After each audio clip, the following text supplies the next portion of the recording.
Au dossier de ce journal, l'Institut national polytechnique de Yamoussoukro est en ruine. Les problèmes d'étanchéité et l'absence de maintenance ont eu raison de ce centre de formation qui n'est plus que l'ombre de lui-même. La notoriété de cet Institut national polytechnique créé par Félix Houphouët-Boigny est aujourd'hui discutable, on peut le dire. La qualité de la formation laisse à désirer. L'État de Côte d'Ivoire doit donc faire quelque chose, sinon l'Institut risque tout simplement de disparaître. Evelyne Débat ouvre le dossier.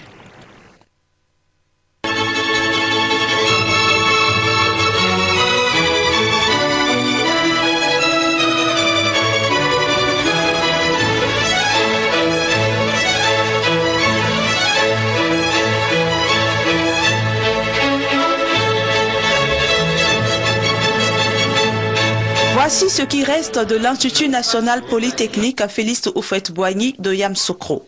Le prestigieux institut qui a fait jadis la fierté de la Côte d'Ivoire et duquel sont sortis des ingénieurs de qualité.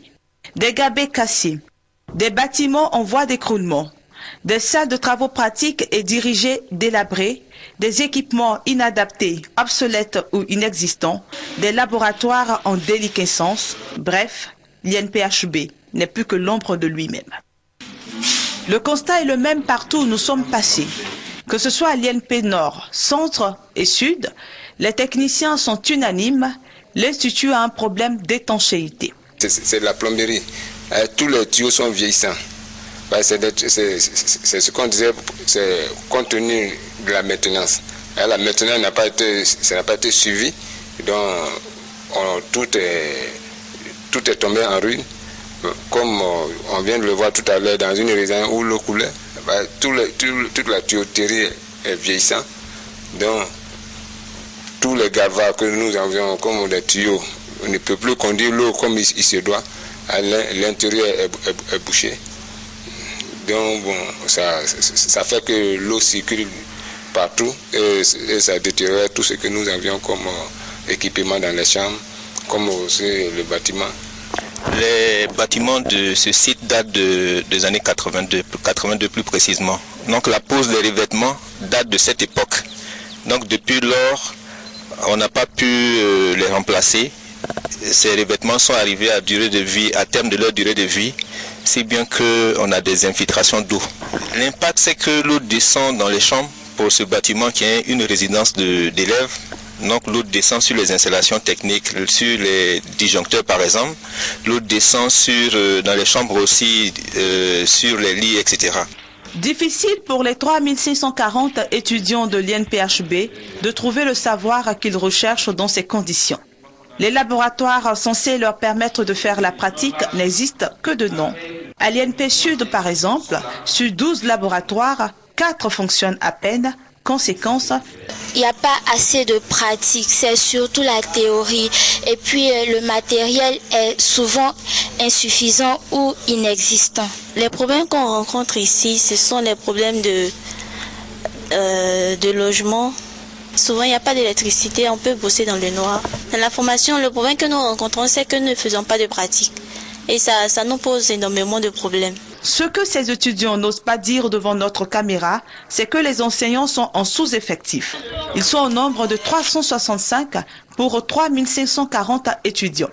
Ces enseignants travaillent dans des conditions difficiles, mais ils ont refusé de s'expliquer devant notre caméra. Il n'y a pas que les enseignants qui sont en sous-effectif à l'INPHB, tout le personnel est concerné. En ce qui concerne la maintenance, les problèmes sont très énormes. Sur tous les plans, menuiserie, électricité, plomberie. C'est les moyens de matériel qui nous manquent et les moyens d'outillage et le manque de personnel. Nous manquons beaucoup de personnel. Et sur 1500 étudiants, nous sommes que peut-être 2 plombiers. Donc nous sommes prêts même à aller à la retraite. Aujourd'hui, nous retrouvons même par servir un technicien et 2 techniciens. Et cela n'arrange pas l'aménagement de l'école. Un autre élément qu'il faut relever à l'Institut, la vétusté des appareils, car l'école a été construite dans les années 80. C'est les équipements eux-mêmes qu'il faut réhabiliter, qu'il faut remplacer parce que, étant donné que peut-être les fabricants ne font plus ces machines-là, même pour avoir les pièces de l'échange, ce ne sera pas évident.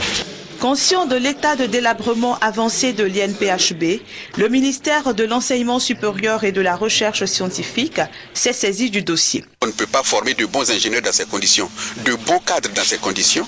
Autant prendre les dispositions idoines qui permettront de corriger une bonne fois pour toutes, puisque, je le redis, c'était un fleuron pour la Côte d'Ivoire, mais aussi pour toute la sous-région ouest-africaine et même africaine. Quand on sortait de l'INP ou de l'ex-INSET ou bien de l'ex-NSTP ou de l'ex-ENSA, on était un cadre dans toute l'Afrique.